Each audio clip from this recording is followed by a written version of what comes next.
Hi, my name is Janice Marshall, and Pastor Chris asked me to share with you the five books that have influenced my life greatly, made an impact on my life. And so the first book that came to mind when he asked me that was this one called Knowing God by J.I. Packer. This is actually an old copy. It's been well used.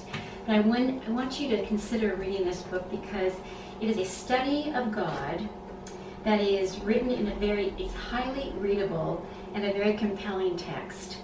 It talks about the attributes of God with multiple verses and examples of God working in our lives.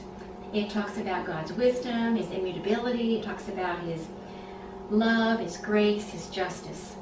And then toward the end of the book, it explains the heart of the gospel. Christ's work on the cross for us, the propitiation for our sins, and what that means for us as Christians. He talks about how we are pardoned and accepted and adopted, and the blessings we have because of what Christ has done for us. So I highly recommend Knowing God by J.I. Packer. Another book that I has had a great impact on my life is called Through Gates of Splendor by Elizabeth Elliot. This is actually a missionary biography. It is written by Elizabeth regarding her husband Jim, who is one of 5 men who were killed by Auca Indians in Ecuador several years ago. She talks about Jim's life before he went in the mission field, his dedication to Christ. He is famous for the quote, "He is no fool who gives what he cannot keep to gain what he cannot lose." Great quote.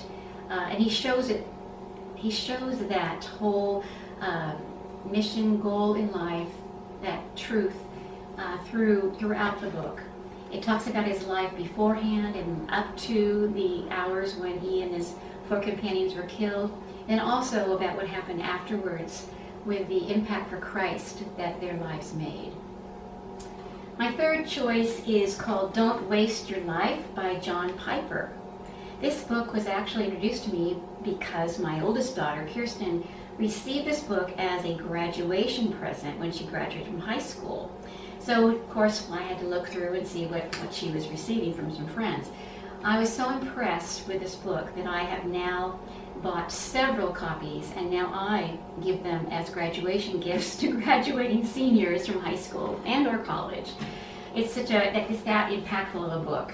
It talks about pretty much just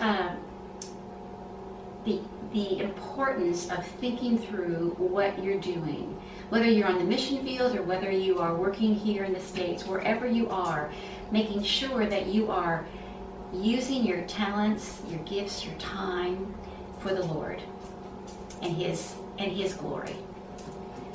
That's number 3. Okay, number 4 has to do with child rearing. This one is called Shepherding a Child's Heart by Ted Tripp. This one also is quite dog-eared, well used. The reason why I like this book is that it teaches your children the most important thing of all, and that is to live for the glory of God. That must be your number one goal as you raise your children. It actually gives you ideas of goals that are practical, that you can actually do, how to talk to children, how to communicate with them, how to discipline wisely.